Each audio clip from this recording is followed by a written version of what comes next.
Welcome into the CHGO Blackhawks postgame podcast presented by DraftKings Sportsbook, America's top-rated sportsbook. Download the app and use promo code CHGO when you sign up. Welcome in. I'm Jay Zawaski with Mario Tirabassi. Greg Boysen is at the United Center and will join us shortly. Hawks lose 4-2 to the Minnesota Wild in a game that had the people rooting for the tank very, very concerned for a long time, and rightfully so. We're going to get to it. If you're with us on YouTube, thank you. Make sure you smash that like button for us. Make sure you are subscribed to the YouTube page as well. If you're a podcast listener, make sure you're following or subscribed on your favorite podcast app. And if you got a few minutes, leave us a 5-star review on Spotify or Apple Podcasts, because those go a really, really long way. Mario, this is about as good of a game as the Hawks have played all year. Yes. Outshooting the Wild 41-22. That includes a second period where the Hawks outshot the Wild 22-5. It was just, I don't know, like, yeah, the Wild ended up winning, and, you know, kind of thank God they did.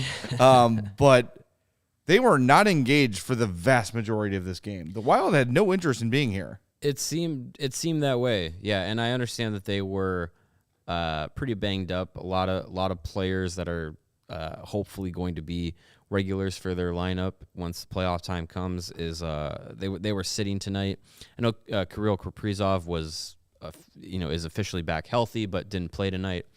But yeah, I mean, even still, a team like the Wild that are in the playoffs, contending in the Central Division, even if you don't have your best players, you still think against this Blackhawks team would be able to muster up a better effort. And yeah, I mean, it was 22 shots on goal for the Blackhawks in the second period, was a season high in a single period for Chicago this year, which at this point in the season, game 80 to with this roster to have that happen was quite the accomplishment. But yeah, third period, man, it just the Tays goal gets waved off and things completely flip. And it was crazy. It was just the when Tays scored, I was just like, you know what? That is the one person on this roster that if they score a goal, I'm not gonna be like, ooh, get all tense. Yeah, it used to be get Reichel, all tense about it. It was Reichel, now it's Tays because these are his final games. But then it gets called off and things just kind of turn the corner for the Blackhawks. But yeah, I mean, outside of the final score, looking at the rosters on paper and the way that the game was played, I was very surprised at how the Blackhawks played tonight. Yeah, they were. I mean, not just we've seen games in the past where teams end up with a lot of shots on goal, but it's not really representative of the game. Mm-hmm. Those numbers were like the Hawks had a huge edge in play for what the Foligno-Englund fight happened at 12:20 of the third. To me, that was the moment that swung everything, and that's everyone was kind of thinking like, what is Marcus Foligno doing? Yeah. Fighting on a power play. He saw Andreas Englund out there, knew he had a dance partner. He said, asked kindly, hey, let's drop the gloves. He wins the fight, does a little bit of a taunt, and gets ejected. And people laugh and joke about the momentum of fights all the time. It certainly swung the momentum for the Wild. It woke them up. The game was 3-0 after that period. Or after that point for Minnesota. And that's what Marcus Foligno was trying to do. He's like, look, this team is dead ass in the water. We're running out of time here. We've got 8 minutes left. Someone's got to do something, so I'm going to be the one that does it. Yeah. And is it a direct result? you don't know that, but damn, it certainly woke the Wild up. They played better from that point on, and like you said, 3 goals. They scored at the 14-minute mark, the 16:47 mark, and then an empty netter at the 18:59 mark to take the win 4-2. And like I said, thank God they did. And it's funny, the Taves goal, I tweeted this. There's a possibility that the last goals that Patrick Kane and Jonathan Taves scored at the United Center would be goals that were waved off. Patrick Kane had the overtime buzzer beater. The almost buzzer beater. Almost buzzer beater. Everyone went crazy. The horn blasted. Everyone thought the game was over on one of the coolest goals Patrick Kane's ever scored, but the puck didn't go in time, so the game goes to overtime. And then Jonathan Taves, if this was his last goal as a Blackhawk, it's another one. It doesn't count at the United Center. Which, how weird would that be? Of all the things that have tied Taves and Kane together through history, if the last thing for them as Blackhawks is their last time they put the puck in the net at the UC, neither of their goals counted.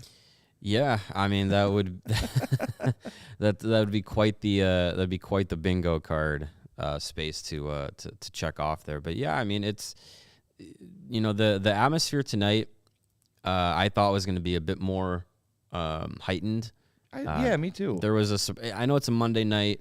I know we're very late in the season, but I think with the writing being so big and clear on the walls that tonight and Thursday night are the last times we're going to see Jonathan Taves at the UC in a Blackhawks uniform, I would have expected both tonight and potentially Thursday to be near sellouts, if not sellout crowds. And tonight's atmosphere, I was surprised at the amount of empty seats. There were periods of the first and second periods of the game where I was just like, man, it is quiet in here. Yeah. It was, I mean, and it might just be that point of the season in general where it's just like people are coming to games because it's a fun thing to do. Hey, I got tickets, let's go, whatever, and not really necessarily going to kind of, bang the glass and be all in on the Blackhawks. But yeah, I was surprised that the atmosphere wasn't as, energetic for Taves as I would have expected. It still was, given the people who were still there tonight. Got a big ovation when he stepped on the ice for warm-ups, in the starting lineup. Just kind of thought it was a little bit less than I'd expect. But I mean, Thursday is going to be a completely different. I hope so. game. I got to say, I was a little bit, I don't want to say perturbed, but it was odd how little attention Taves was getting. When everyone was sort of sensing that things were ending for Patrick Kane, every time he touched the puck, people would get excited. And of course, he's performing at a much higher level than Jonathan Taves, so there's more of an expectation of a moment from him. But I don't know, it just the applause was polite and noticeable when they announced him as a starter, but it wasn't this uproarious, blasting cheer that I sort of expected. And maybe that's coming Thursday. I hope it's coming Thursday. But I was a little bit disappointed that, I don't know if it was just a lack of awareness from the people in the building today. It did seem like there was a pretty decent contingent of Wild fans there. When the Wild scored, the crowd got pretty loud. Yeah. So maybe that played a role, but I don't know. It didn't seem like the spotlight was on Taves as it has been as it was earlier this year for Patrick Kane. And maybe that's just an indication of how people's feelings have changed about the captain since everything's gone on with him. And I don't know, we've got all summer and off season to discuss that, but I just thought it was interesting that there wasn't more of a buzz around Taves in this one because, it might not be his last game, but for most of the people in that crowd, it's the last time they're going to see him. Right, yeah. Right? So, I don't know. I just expected more. Getting back to the game tonight, there was a lot of good. We talked about how this is one of the better nights they've had all year, and you found that stat about the top line. And especially after the second period, how dominant they were. Yeah, going into the third period tonight, the top line of Anders Bjork, Buddy Robinson, and Andreas Athanasiou, put that in the file, they did not allow not only no shots on goal, but no shot attempts. They went into the third period with a 20-0 advantage in shot attempts. at I believe at 5 on that's at 5-on-5. They had a 9-0 advantage in scoring chances, a 9-0 advantage in shots on goal, and then a 5-0 advantage in high danger chances, all at 5-on-5. And they finished the game with a 21-3 scoring chances advantage at 5-on-5 and a 9-1 shots on goal advantage. So only one shot on goal allowed in the third period for that line. Like that is an incredible performance by that trio. And yeah, Athanasiou had a really good game. Buddy Robinson was noticeable. I believe he picked up an assist too on Anders Bjork's first goal as a member of the Chicago Blackhawks. So congratulations to Anders. Definitely didn't get all of it, but got enough of it. It's all right. But yeah, that line was really effective tonight, and just kind of something that you really wouldn't have expected to see. You know, paired together, you have Buddy Robinson, who spent basically all of this season with the Rockford Ice Hogs. You have Anders Bjork, who was brought in, late in the year after spending pretty much all of the season in the AHL with the Sabres organization, and then Andreas Athanasiou playing out of position. And yet tonight against the Minnesota Wild, they have one of the best performances by any trio for It's the unreal. forwards group of the season. If you're a Corsi person, if you still follow the Corsis, which, they still tell a story. It tells you Buddy something. Robinson, 83.33. Anders Bjork, 81.48. Andreas Athanasiou, 80.77. There was no Blackhawk below 50%. Jason Dickinson, the lowest rated Hawk, at 50%. Nah. So there you go. I mean, and it's a 4-2 loss. Yeah, they controlled a lot of the play, which was very surprising to see.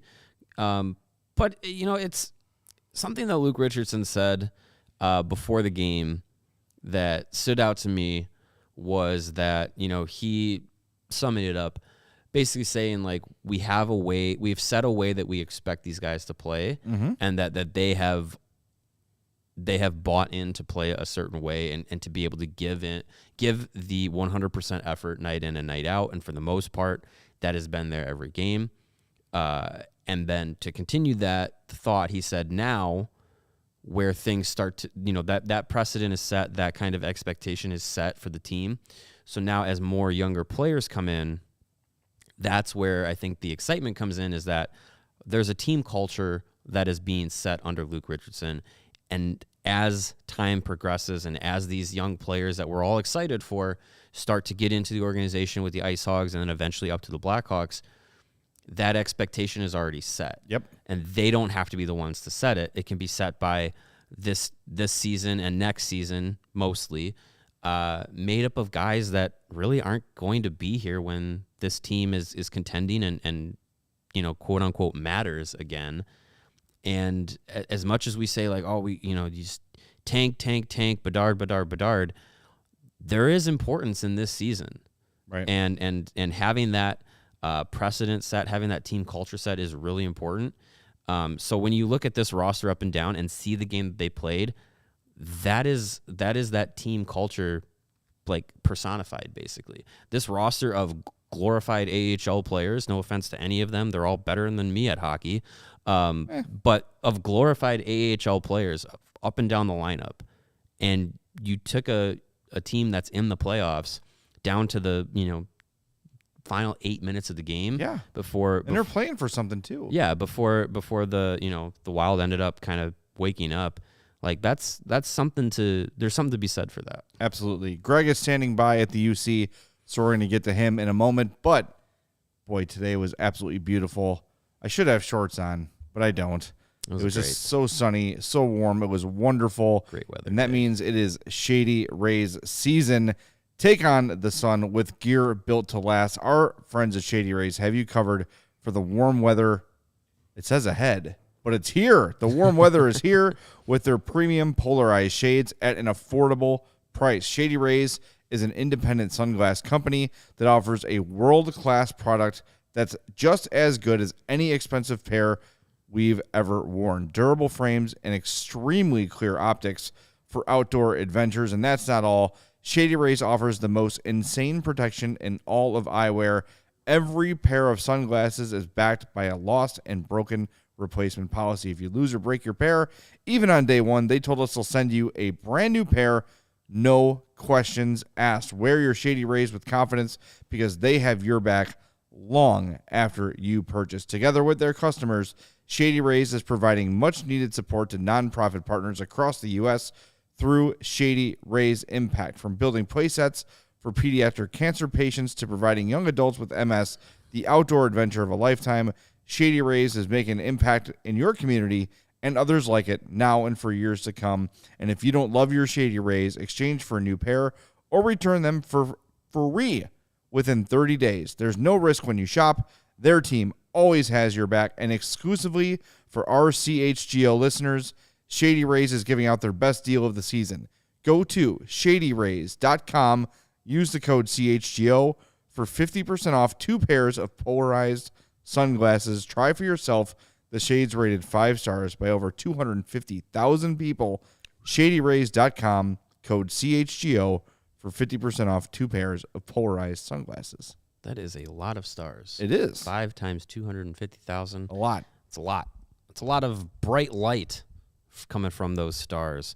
And if you want to have the bright lights working hard for you and working efficiently for you in your home or your facilities and working hard for you in your wallet, then the ComEd Energy Efficiency Program is just for you. The ComEd Energy Efficiency Program is committed to helping families and businesses in the communities they serve help manage energy usage and lower energy bills now and into the future. Yep, ComEd offers a vast variety of incentives on lighting and other efficiency upgrades to commercial, industrial, and public sector customers of all sizes across their territory. They offer free facility assessments that can help you find energy-saving opportunities, like for HVAC systems, commercial kitchens equipments, and industrial processes. Jay, how does that work? Well, they're going to send an authorized engineer, and they're going to work with you to develop a detailed assessment plan specific to your goals and needs. They can be done in person or virtually, and they last approximately 2 hours. And within 3 to 4 weeks, you'll get a report detailing energy efficiency projects that you can start working on immediately. They'll include estimated energy savings, cost savings, project cost, potential incentives, and simple payback. If you own a business, do not wait. Do this today. Get started saving money and energy. For energy-saving tips, lighting incentives, or to schedule your free facility assessment, go to ComEd.com/poweringbiz. Is that ComEd.com/poweringbiz? Yes, it is ComEd.com/poweringbiz. Schedule it today. All right, let's go out to the United Center and bring in our buddy, Greg Boysen. Greg, hello. Hi. All right. How's it going? What do we learn? How are things? We didn't learn a whole lot. You could tell. I know everybody is just talking about tank standings and how dare the Blackhawks try and win a game, yada, yada, yada. But these 20 guys that were in uniform tonight deserve to win this game. They played their ass off against a team that for most of the night looked content in finishing in third place in the Central Division, even though they have a shot at still winning the Central outright or at least getting home ice in the first round. Blackhawks took it to them. The second period was one of the most dominating periods of hockey this team has played all year, and then it got away from them at the end. We talked to Connor Murphy and Anders Bjork after the game. Here's the interesting thing. Connor Murphy was asked, was the disallowed goal from Jonathan Taves, was that the difference maker in this game? Did that start leading to the downfall? He said no. We asked Bjork the same question, and he said, yeah, some of the young guys, it kind of deflated us. And even Luke Richardson said that was kind of the turning point. He didn't want to give any credit to the Foligno fight. I know there's people out there that say that's what turned it around. But Luke Richardson had a very good point. He said not only did that take a goal off the board, but this place would have been on fire after that goal announcement for Jonathan Taves. The energy in this building would have been unreal. Even though it wasn't a full house, it would have felt like it, and that energy would have been really hard for the Wild to overcome at that point. So I think the overturn, the disallowed goal, whatever you want to call it, had more to do with the outcome than the Marcus Foligno, Andreas England tilt towards the end of the game. You mentioned the and that was a really good point. I hear the crowd cheering your points behind they you. loved that point by you, Greg. Good job, Greg.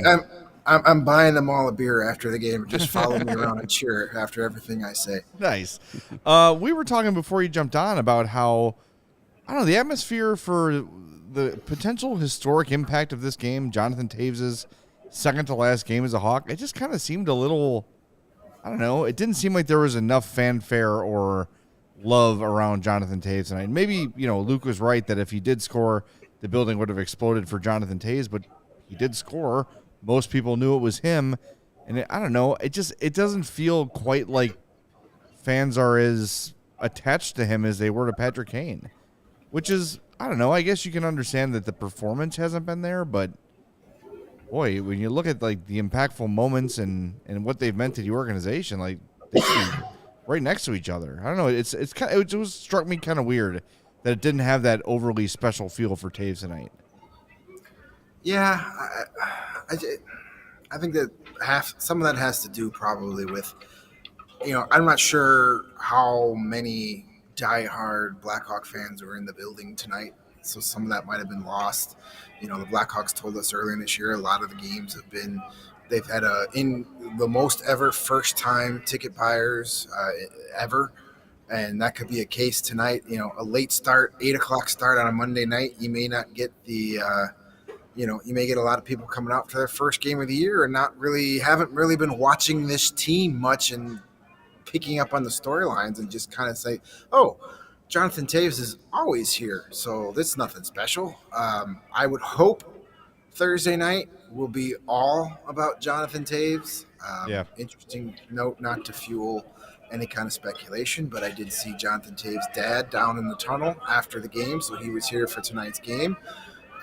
So, I would imagine his parents will probably be here Thursday, with a really good chance it's his final game as a Blackhawk and quite possibly his final NHL game. So I'm hoping it's a full house. I'm hoping it's loud and there's some video highlight packages put on the big board and let's get him a goal on his send-off game. I saw you tweet it out, Jay, and a couple people mentioned it after the game. How strange would it be that, potentially Patrick Kane and Jonathan Taves, the last goal as Blackhawks, neither of them counted. Kane didn't count because it happened after the clock went to zero, and you can't argue that. Tonight's you could argue. I don't. Luke Richardson did not agree with it. He said if the defenseman is falling on his face and the puck nicks his stick as he's falling on his face, how is that possession? And he's not wrong. Yeah, I think the fact that they called that possession, that's a head scratcher for sure, especially for a league like the NHL that the rule book and video review is never. So here's how I look at that. If that was a goal that counted, would it have been unassisted?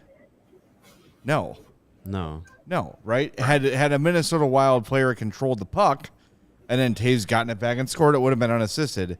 That would not have been an unassisted goal. There's no shot. So yeah, possession is not touching the puck. We've seen many, many times a team with a delayed penalty will get a little piece of it, and they keep it going. Whatever. You got to see weird stuff every now and again, and it worked out ultimately in the Hawks' favor as we look at the upcoming draft. But I don't know. It just seemed kind of. I just think there needs to be kind of room for interpretation based on the moment and based on what happened. You know what I mean? Yeah, I think that's how we've kind of gotten into the weeds about things. Is refs interpreting too much and not not having a more definitive line on what is and what isn't a call. But that's that's for the off season. We'll talk about that in the summer. I would be hard pressed to think that call would get made in a playoff game. Right. I really don't think, we get to that type of situation in Game 7 of Stanley Cup playoff game. I dare the refs to make that call. Make any call, really. So what did Richardson have to say about his ragtag group's effort tonight? Well, I mean, he said that second period was great. He said when all 20 guys are pulling in the same direction, that's the type of period you could play. But he said those last 7-8 minutes, there's just too many mistakes, too many turnovers inside his own blue line.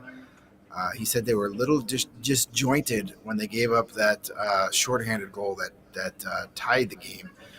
They were coming off the 4-on-4, and he said they didn't have the right combination out there, and things got a little disjointed, and it allowed for Johansson to get the open look, and it was a great shot from him. Both of those goals were great plays by Marcus Johansson, who's been a huge pickup for the Wild. He's been fantastic for them. He's been really good since he's got here. And then I had completely forgotten that Gustav Nyquist was on the Minnesota Wild. Yeah. Totally forgot. That I was like, oh, yeah, that guy.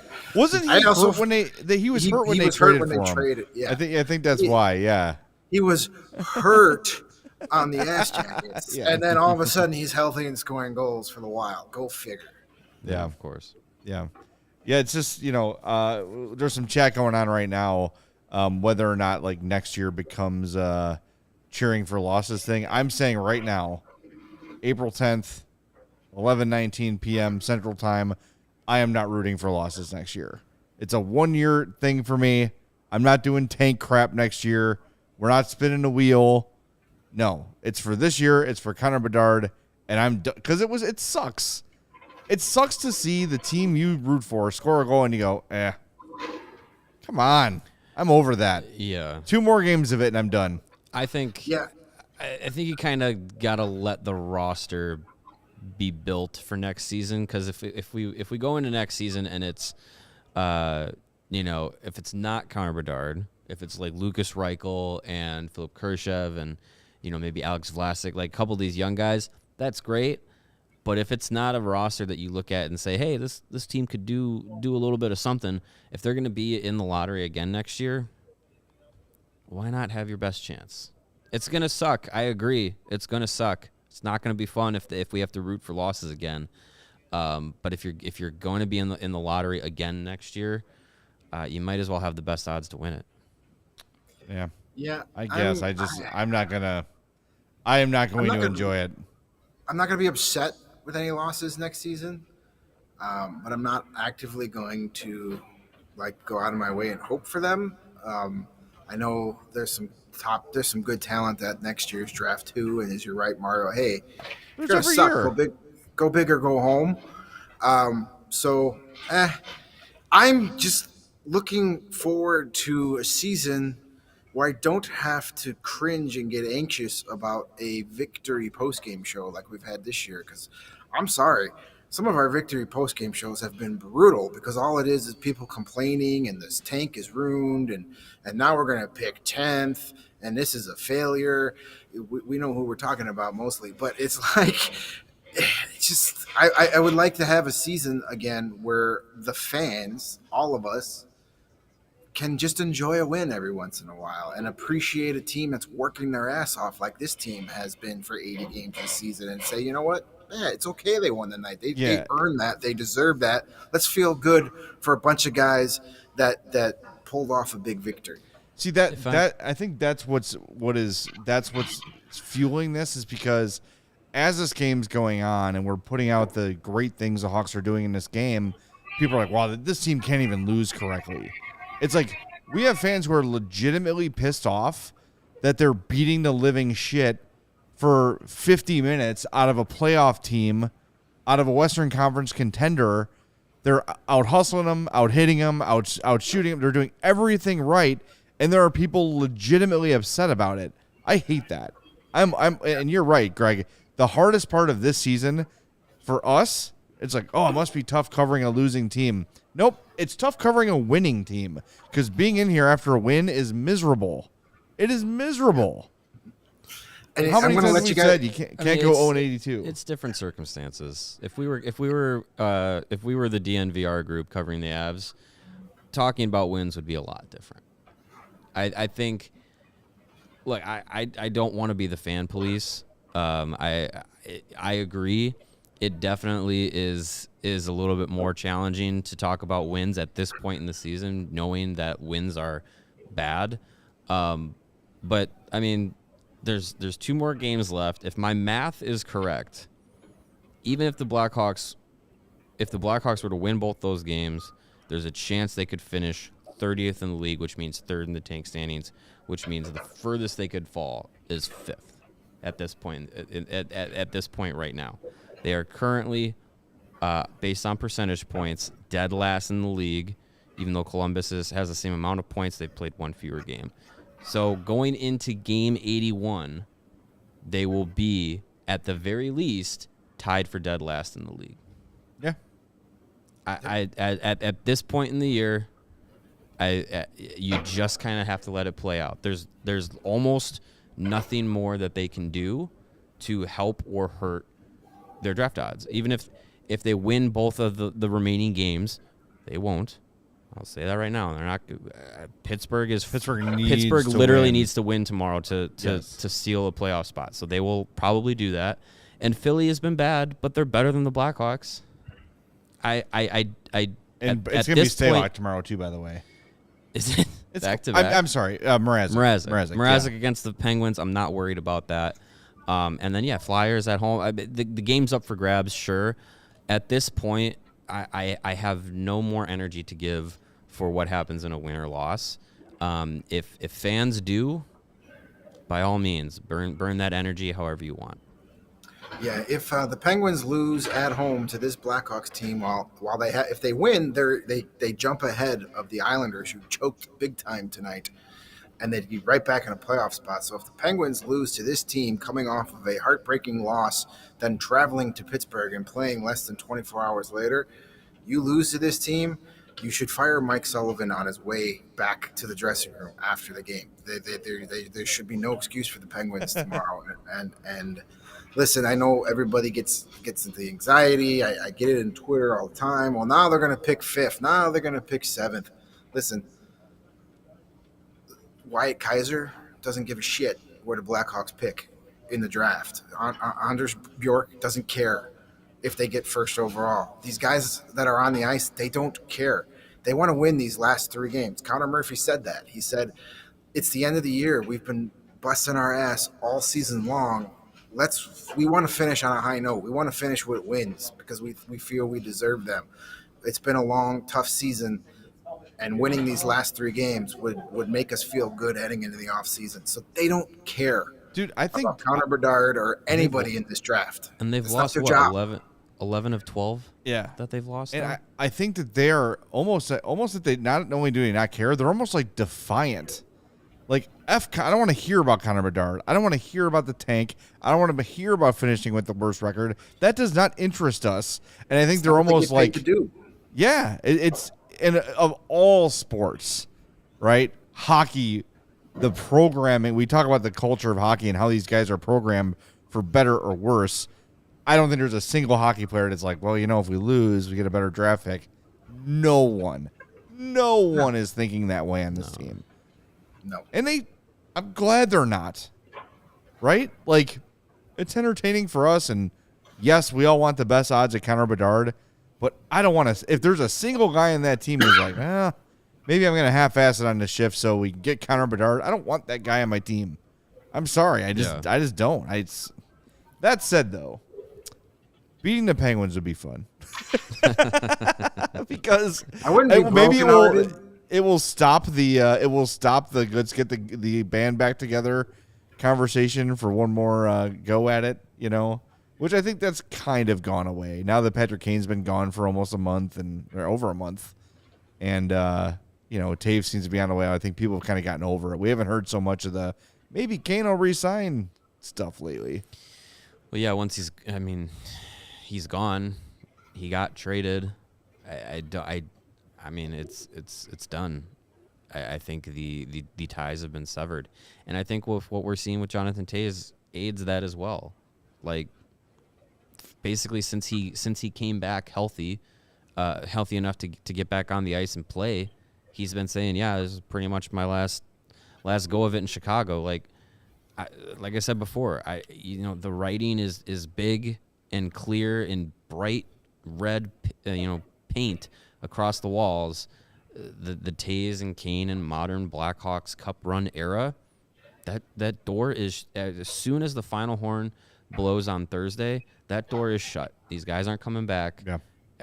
It's done, and the organization is deciding to move on into a new generation of player, and I think it's tough. It's tough to see all that end, but nothing lasts forever. And to quote Semisonic, every new beginning starts with some other beginning's end. I'm gonna have to take your word for it on that one. That is from Closing Time. Oh, yeah, You know that's that song. song, Jay. Yeah, that's good too. It means the Dan McNeil's radio show is over. There you go. Semisonic, I believe, Minnesota band. How appropriate to pull that out of your I hat wouldn't tonight. know, but maybe. All I can say is I cannot wait for May 8th, just so we can just be done with it. Have a conclusion, have the anxiety and the stress of where they're going to pick be over with, and then we can just focus on where they're drafting, who they're going to take, and get on with our lives. Yeah, May 8th is the start of a new season. Yes. Yeah. We need that to get here quickly. Every show we've done at CHGO has led up to May 8th. May 8th. Think about it. And Like then the draft. everything Yeah. we have done has been about the draft lottery in 2023. Yep. Even the context of the Kane trade and the Taves potential trade and everything else has all been in the context of Connor Bedard. And you're right. I'm ready for it to be over. I'm ready for that. Yeah, let's go. We've been talking about Connor Bedard since March 4th, 2022, day one. So that's going to be kind of like the end of our first chapter of CHGO Blackhawks. The first chapter in the book of CHGO Blackhawks ends May 8th, when we finally know if we're getting Connor Bedard or not, and then we can move on and start writing the next chapter, which will be a fun chapter. Next year is going to be fun. I can't wait to have a fun, kind of carefree season. Hey, if we win, that means some of these young kids are playing good and they're progressing. If we lose, hey, we may get another top 3 pick. Right. There's nothing to really be upset about next season. Next season might be another, 50, 60 point season, but I think there's going to be more things to enjoy, because think about how much fun we had watching Lucas Reichel. Yeah. In the last month and a half. Like, imagine that for 82 games. It's going to be exciting to see where his progression goes. Wyatt Kaiser. Wyatt Kaiser has the opportunity to progress. Really good. Just signed today, Drew Comezzo. Yeah. The indications are all pointing to that he will be signing his entry-level contract. That hasn't been made official, but Drew Comezzo is going to be in the organization, likely with Rockford, but could end up seeing some time in the NHL next season. A lot of the young guys are going to be in Rockford next year that we've been talking about all year, and we'll have opportunities to maybe jump up and play some NHL games next season. It's going to be a lot of fun to see the progression. And really, that's going to be the next step in, like, okay, what is the next generation of Blackhawks hockey look like? Who are the next guys that can, bring the team back upwards in the league? And that next year is going to be the start of that. And could Connor Bedard or Adam Fantilli also be part of that? Yeah, maybe. Yeah. And that would be even more fun if either of them are, or Leo Carlson, depending on what happens. So, it'll be next season might see similar results, but it's going to feel a lot different. Yeah, I agree with I that. just want to give a quick shout out to everybody in our chat. It's 11:30 on a Monday night. We're talking about the team with the worst record in all of hockey, and there's 110 people hanging out with us. So kudos to all of you guys in the chat. You guys are you never cease to amaze me. There's some nights I'm like, maybe we're lucky if we got 5 people watching, and here's 100. So you guys are the lifeblood of the CHGO. Yeah. You know, everything we do, not just Blackhawks, but everything that comes out of that office is because you guys are hanging out with us on a nightly basis, and that's what makes this so much fun. Yeah, definitely. We can go into the podcast numbers too and like look at our growth like month to month. And I thought like, boy, after the trade deadline, we're really going to crash and burn. And it hasn't been the case. It's been consistent. It's been going up. Yeah, I mean, really, as much as like there's people praising us in the chat, like we get paid to be here. You know what I mean? Like you guys have probably Xboxes at home or podcasts to catch up on or whatever. You guys are watching this team by choice. Yeah, right. You guys deserve badges. Yeah. But hey, since we're talking nice about you, smash that like button for us. We'd appreciate that. We're of course going to do the tank sim for the. We got 3 more spins of the tankathon, and then we call it a day. 3 more tankathon. We're not going to do it. Well, you know, other shows do it now too. So no, I was just going to say we're the originators of the tankathon spin. Don't let any other we created tankathon copycat podcast let you think they thought of it. They thought of it by watching us. Yeah, they got a lot of things from watching us. Design, the set, concept. Content. Are we going to be doing tank spins in the off season? For what? I don't know. For more fun. likes? More likes, damn For it. fun. Take towards what? What are we going to be taking for? We could just keep spinning it because the standings will be final. Okay. I don't know. Sure. We'll just do it once a week. You mean leading up to the leading up to May 8th. lottery? Oh, okay, yeah. I thought you were talking about like July. Do next season's tank standings, yeah. Well, still everybody's even. Started early. No yeah. points for anyone in the league, so it's all alphabetical. No, I'm. I know what you meant. I'm just kidding. No, yeah, it's again, very much looking forward to just, and even next year, right? Like, sure, we could spin a tank wheel and all those things, but I'm ready to have fun again. You know, I found myself feeling upset when Lucas Reichel would score, and I never want to feel that way. I want to feel excited about Hawks scoring goals. I want to feel good about it. It's just such, and it's funny because we've all, for the most part, I would say, our viewers, our listeners have like really bought into the plan. So everyone's like programmed themselves as like an anti-fan, right? It's weird. Like people were able to like shift it like that when Kyle Davidson very eloquently stated the plan and said, here's how we're going to do it. And he has stuck to it, and he's been ruthless, and he's been heartless, and he has stuck to the plan even when the temptation to not has been there. And now we've all bought in, and it's like completely a reprogrammed robot. Like, oh, my team just scored. That is bad. That is a bad feeling. Our team just won. That is a bad feeling. You know, I don't like that. I want to be reprogrammed to enjoy wins, to feel good when that goal horn blows, and to be happy when people wearing red, white, and black put the puck in the net. Yeah. I mean, going into this off season, going through the draft, going through the opening of free agency, we're going to get a better sense. Obviously, we're going to get a better sense of what the team is going to be next year. There's not. Look at the guys still on the roster. Look at the lineup tonight. How many carry over into next season? It probably isn't a lot. So we're gonna see a lot of turnover. Some younger players, some new players. It's the first time Kyle Davidson is going to have a free agency period where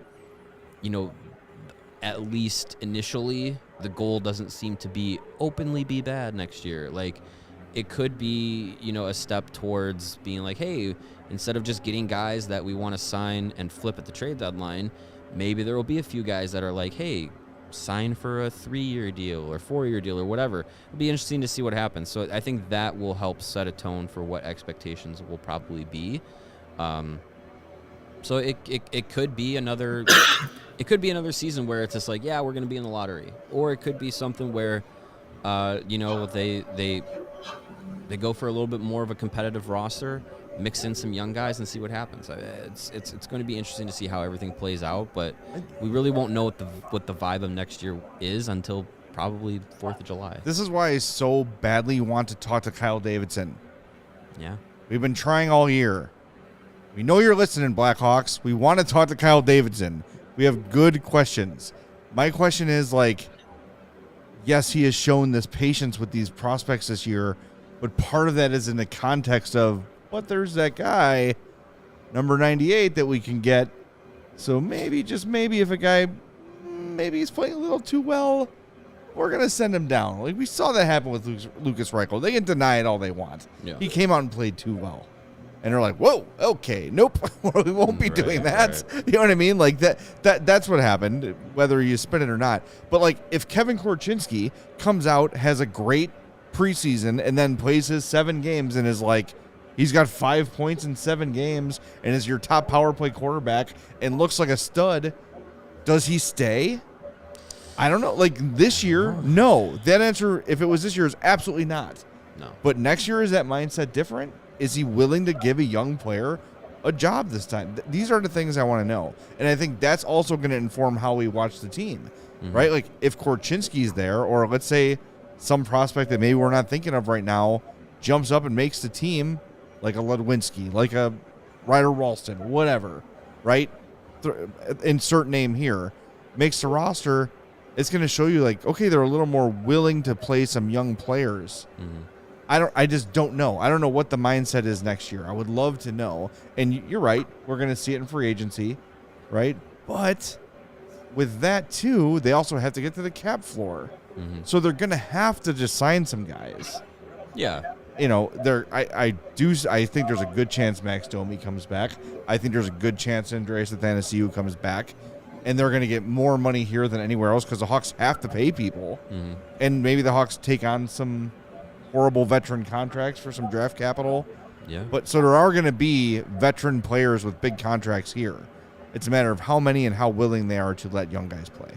That's what I want to know. And maybe he probably wouldn't answer that, honestly, now anyway, to tip his hand. But at least to have the opportunity to ask and get some sort of answer. Yeah. But, yeah. And Shep Kelly says, do players really want to play on a team that wants to lose? Yes. If there's an extra $1 million for them, there's players that would be very happy to come to an organization that they fly a charter. They, you know what I mean? Like, the Hawks offer things from a franchise point of view that other organizations don't. I mean, I look at Anders Bjork and I think about his situation, and he was up and down between the AHL and the NHL in his time with the Sabres and. Why am I blanking on the team he started with? Boston. Oh, Boston, yeah. Boston and the Sabres, and he played all of this season in the AHL with Rochester, and then comes to the Blackhawks and is just like, yeah, you're playing in the NHL. I would think being in the NHL, getting NHL game checks, being on NHL planes, eating NHL meals, playing on NHL ice in NHL arenas, except for Arizona, is better than being in all those environments in the AHL, and whether it's on a team that's in last or a team contending for the playoffs.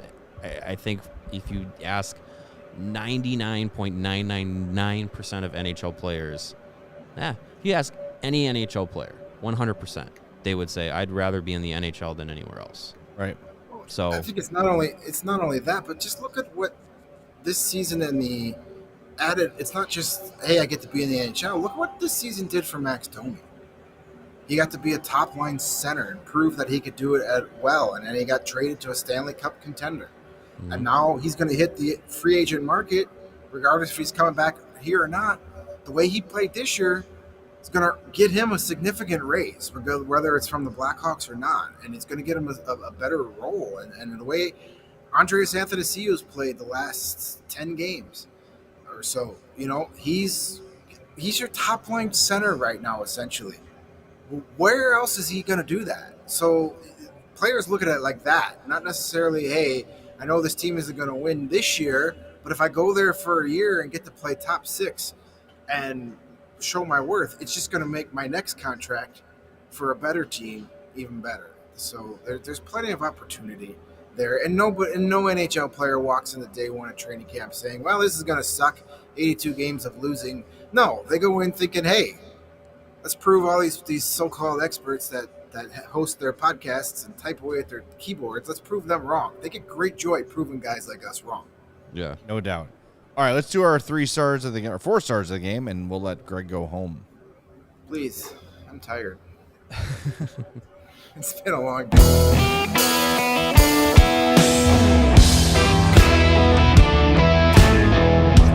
The number 3 star of the game for the Minnesota Wild, Philip Gustafsson, stopped 40 of 42 Blackhawks shots. Your number 2 star stud, Matthew Boldy, a goal and assist, +2, 1940 device time, 3 shots on goal, 2 more shot attempts, a hit, 3 giveaways. Ooh, you suck, man, Boldy. Yuck. And your number 1 star, you guessed it, number 90 himself, Marcus Johansson, 2 goals and assists. He was +3, 1830 device time, 3 shots on goal, a takeaway, a block shot. Really solid game for him. My 4 star of the game is going to go to Austin Wagner, not Watson. Nothing on the score sheet today, but 2 shots on goal, 3 more shot attempts, 3 hits. He had 1 giveaway. Saw this kid creating a lot of opportunities with his speed, winning board battles, blasting past defenders. They talked about his speed when they traded for him, and we're really starting to see it on display here. I've been keeping an eye on him a little closer over the last few games since he came back from his gangrenous hand. Disgusting injury. I don't know. I think, as we talked about, I'm not going to put him on this level yet, but your Lafferty's and your kind of guys that couldn't get a chance in other organizations, he's got tools, right? What was the thing about Lafferty was, well, look at that speed. He's really fast. He's physical. And if you could put it all together, he could be a valuable player. I'm not going to say Austin Wagner is the next Sam Lafferty, but I like that what Davidson saw in him is sort of similar. Yeah. Right? Okay, guy with a little bit of a skill set that needs an opportunity. Let's give him an opportunity, see what happens, get him for very little, and let's see. And I think he's been effective. No, obviously not lighting up the scoreboard by any means, but you're seeing what Davidson saw in him, that it wasn't just a throw-in guy. Just give me a contract and we'll take it.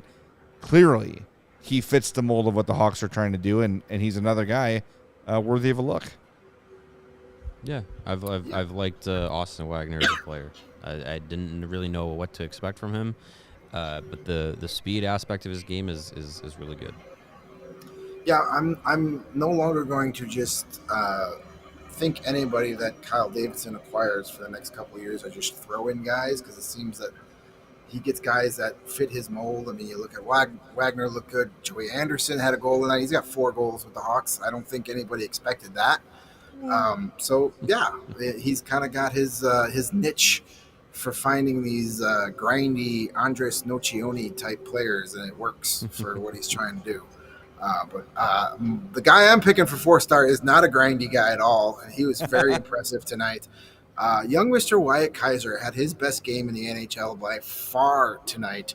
He led the team with 6 shots on goal, 8 total shot attempts. Even had a hit. He got into it in a little board battle with Ryan Hartman at one point. I was impressed to see that as well. It was kind of funny because this morning, Luke Richardson was asked after morning skate about Kaiser, and how are they handling him when he wants to jump in the rush? And he just says, well, we're not putting a leash on him, but he's just got to learn when it's there, take it. And it was there for him all night tonight. He was just driving the net. He almost had a shorthanded goal at one point. He was feeling it. He was confident. The ice kept opening up for him. He was recognizing it.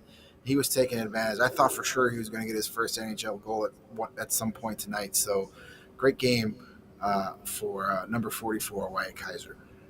Yeah, his skating ability is really starting to show through, and yeah, I still think he's going to get the Vlasic treatment, but I think there is a lot of tools there for him to work with, which is great. It's what you want to see out of a young kid, young prospect that has some hopes for this organization. My 4th star of the night is going to go to a fellow Wisconsin native. Big night for Wisconsin natives. Anders Bjork, he gets his first goal as a member of the Blackhawks, first goal of the season. Didn't get all of it, but just enough of it for it to cross the goal line. So congrats to him on getting his first goal of the season. He also had two shots on goal, one hit, the goal in 13 and a half minutes of ice time. Spoke after the game, and I saw the quote there from him, kind of a relief, a little weight off his shoulders to get that first goal this year. Better late than never, so congrats to him. And the other Wisconsin native that have a big night, Joe Pavelski, reaches 1,000 points, so just a little shout out to fellow Wisconsinite Joe Pavelski. Well, Captain America. he's from Wisconsin, but he went to Notre Dame, Anders Bjork, so it cancels out. I love Joe him. Pavelski, by the way, I'm still waiting to see Joe Pavelski and Chris Versteeg in the same place at the same time. I think they're the same dude. I have to go back to that 2010 Sharks Blackhawks Western Conference Final, see if they were even on the ice at the same time. I don't think they took shifts at the same time. There's no way it's the same dude. He was switching benches, switching jerseys. Man, you would have thought people would have noticed that, but I guess Chris Pavelski is who he's really is. yeah. But congratulations to Joe Pavelski. I'm a big fan of his, and I think a lot of people had written off his career when he went to Dallas, and he's still just performing at a high level. Easy guy to root for. Just tipping pucks left and right. No doubt. Good. All right, Greg. Drive safe. Have a good night. We'll see you tomorrow postgame. Can't wait. That is Greg Boysen. Follow him on Twitter at Greg Boysen. And hey, as the Hawks game was getting started, the Cubs game was wrapping up. So I opened up my laptop, went to FuboTV.com, and I watched the end of the Cubs game on my laptop at the Hawks game. That was a lot of fun. You can do it too with over 140 live channels of sports, shows, movies, and news. Fubo is the place to go. It's where I went after 3 days into my 7-day trial. I'm like, yep, this is for me. Cut the cord and joined Fubo. You can stream live TV from any device. Watch the most Chicago sports for the lowest price. Listen to this.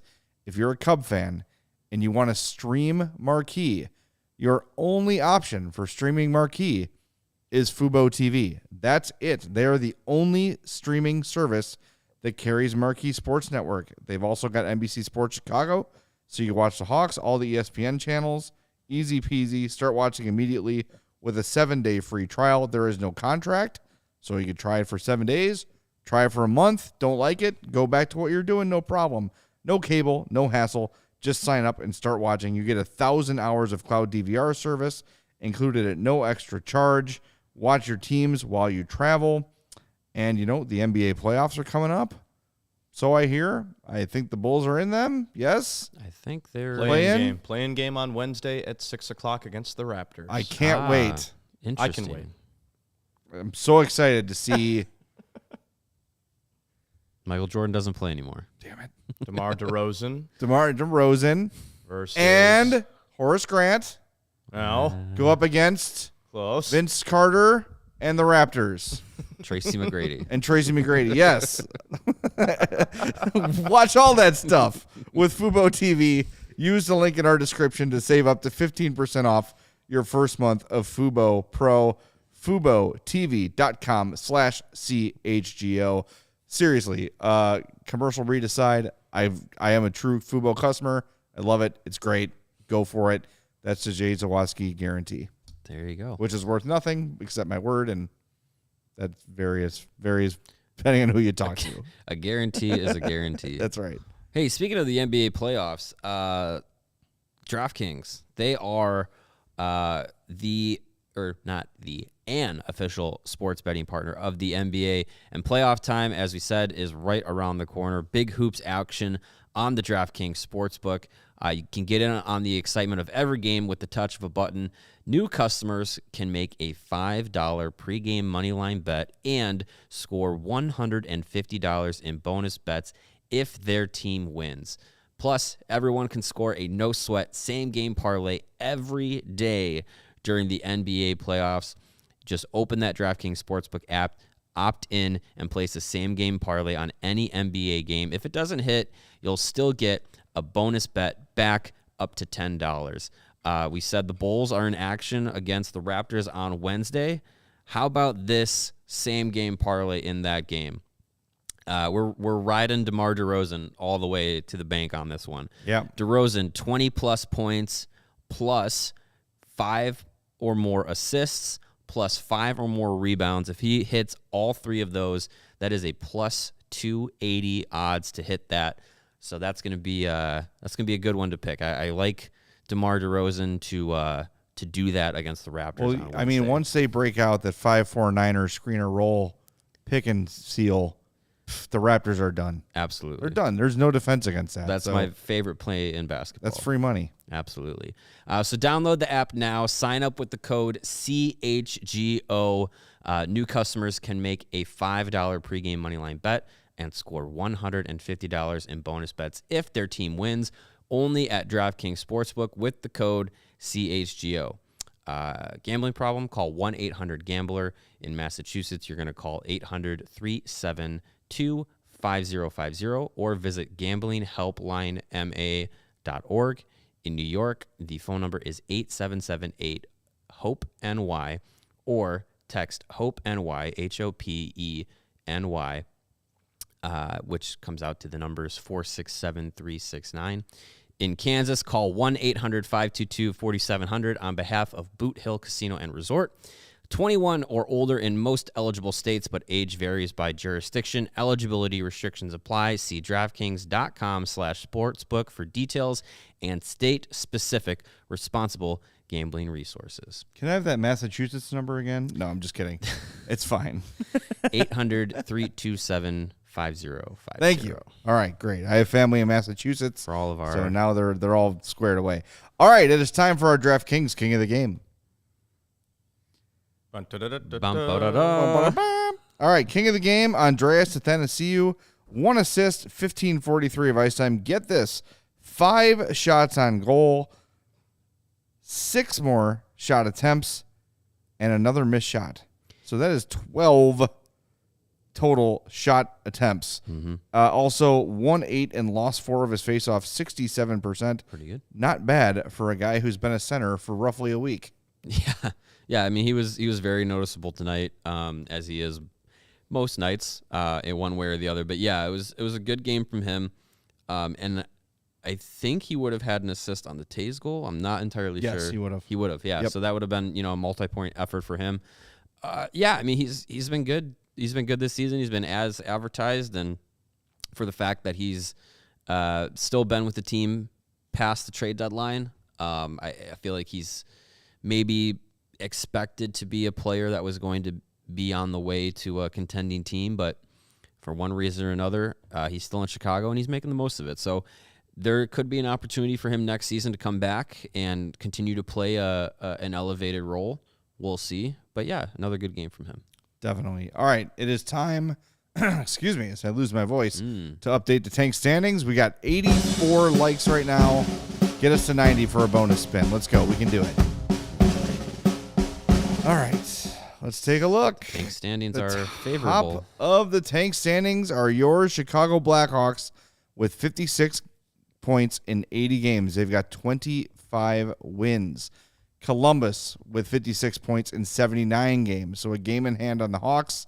Anaheim with 58 points in 80 games. San Jose with 60 in 80 and 66 in 80 for Montreal. So you can scratch Montreal out of that. So it is basically a 3-team race for the top spot. If the Hawks lose out and Columbus gets a point, the Hawks get the best odds at Connor Bedard, and that's what we've been hoping for all year. So we're a couple likes away from 90. I know we can get there. And while we wait for that, let's give it our first tank spin. We're using Tankathon today. Yeah, we'll use Tankathon. All right, let's do it. Tankathon. Let's do it. And remember, if St. Louis or Detroit wins, that's a bonus spin too. So I remembered to make sure it's reset this time. So all right. There we go. Blackhawks are at the top. It is updated. Nice. Here we go. Nice. All right, let's see it. Vancouver, Washington, Chicago. Jeez. I'm not mad about 3, but Vancouver and Washington, hell no. No, you don't. No. You're not invited to this party. Taking a free spin from that one too. F that. One more spin? So, well, yeah, and we're going to get our 90. I know we're going to get our 90. So, yeah, we'll do 2 more. We're at 89. Let's get to 90. Philly jumps 6 spots. Chicago, Columbus, Anaheim. See, this is the thing. It can happen. It sucks. Philly can jump 6 spots. The Hawks jumped 5 to get Patrick Kane. It can happen. A team can jump a maximum of 10 spots. So we could spend this whole season worrying about the tank, worrying about finishing last, and the freaking Flyers can jump 6 spots and take the number 1 pick, just like that. I still get Adam Fantilli in that situation. That would work. That's fine with me. It's not Connor Bedard. No. Get out of here, Washington. No, we're not giving. No, reset. We're not giving the Capitals a top pick. We do have our extra spin. One more spin. All right, one more. Ba-da-ba-da. San Jose, Arizona, Chicago, Columbus. I think every time I've done this for you guys, I don't think I've gotten the number 1 pick. Well, you cannot produce our show that night. I'm gonna leave. Yeah, you have to leave the country. Yeah, I'm gonna leave. You actually have to go to Columbus. Find something to do in Columbus. Yeah, you got to do the tank spins on the. Go to on the CLBS and find their studios and ransack it for us. Because Columbus's all city call letters would just be CS. CS. It just or ass with 4 S's. All right, we're gonna wrap things up. We are back tomorrow night right away after Hawks and Penguins. Make sure you join us. It's gonna be a time. There will be sports played, and we're gonna talk about them. Mm-hmm. And remember that DraftKings Sportsbook is the official sports betting partner of CHGO in All City. Download the app and use promo code CHGO when you sign up. For Greg, who's on his way home, for Mario and me, we're about to be on our way home. Thanks for listening to the CHGO Blackhawks podcast.